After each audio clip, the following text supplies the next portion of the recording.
আধুনিক দুনিয়াতে এই বর্ষকে পরিবর্তন করে ডিসেম্বর জানুয়ারি করা আছে। এটা করতে পারলে আমরা উন্নয়ন আরো আমাদের ত্বরান্বিত হবে। মাননীয় স্পিকার, পরবর্তী বক্তা গাজী এনামুল হক, যশোর 5। মাননীয় স্পিকার, এই বাজেটের আরেকটা মন্দ দিক হচ্ছে প্রকল্প বাস্তবায়নে বিলম্ব ও ক্যারিওভার প্রকল্পের সংখ্যা বেশি।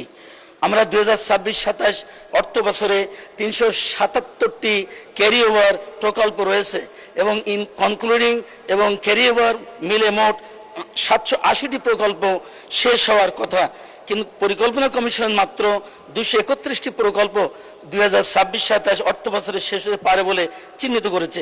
এর অর্থ অনেক প্রকল্প বরাদ্দ পেলেও সময় মতো তা শেষ হওয়ার সম্ভাবনা কম।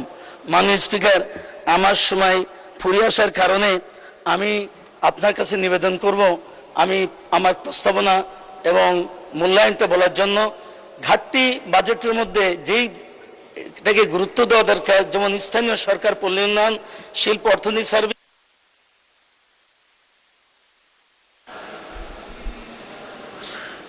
মাননীয় সদস্য, 2 মিনিটে আপনার বক্তব্য শেষ করেন।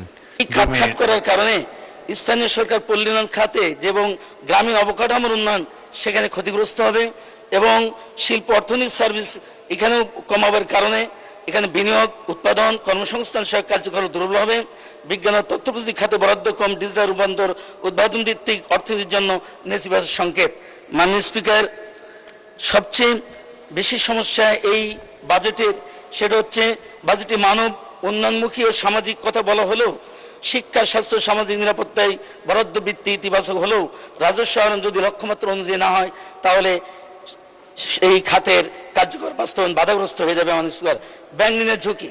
মাননীয় স্পিকার, দেশ থেকে 1,12,000 কোটি টাকা ব্যাংক ঋণ নেওয়ার কথা বলেছে। ব্যাংক ঋণ, বৈদেশিক ঋণ যখন না পায় তখন এই বৃদ্ধি আরো বাড়তে পারে, এটা হলে তখন সাধারণ মানুষ ব্যাংক থেকে বিনিয়োগ নিয়ে তারা উৎপাদনমুখী কর্মসংস্থানের সৃষ্টি করবে, সেটা বাধাগ্রস্ত হবে। এবং এই বাজেট বাস্তবায়নের প্রধান চ্যালেঞ্জ হচ্ছে যে সিম্বলিক অ্যালোকেশন। মাননীয় স্পিকার, দেখবেন এই জুন মাস আসলেই তখন তড়িঘড়ি করে কিছু বরাদ্দ দেয়। এই সিম্বলিক অ্যালোকেশনের মাধ্যমে আসলে কাজ তেমন ভালো হয় না, বরং স্থায়ী এবং টেকসই উন্নয়নের জন্য এই পুরো বছর ধরে ভারসাম্যপূর্ণ ভাগ করে করে যদি উন্নয়ন কাজ করা হয় তাহলে শেষ পর্যন্ত সিম্বলিক অ্যালোকেশন দেওয়ার কোনো প্রয়োজন হয় না। মাননীয় স্পিকার, আমার বিশেষ একটি পরামর্শ হচ্ছে আমাদের আধুনিক দুনিয়াতে এই বর্ষকে পরিবর্তন করে ডিসেম্বর জানুয়ারি করা আছে। এটা করতে পারলে আমরা উন্নয়ন আরো আমাদের ত্বরান্বিত হবে। মাননীয় স্পিকার, আমি এই বাজেটে আমি বিশেষভাবে অনুরোধ করব, মাননীয় স্পিকার, যদি দুর্নীতি কমানো যায় তাহলে আমরা বিশ্বাস করি সরকার যে বাজেট প্রণয়ন করেছে দুর্নীতিমুক্ত হলে কাঙ্ক্ষিত পদে যাওয়ার পথ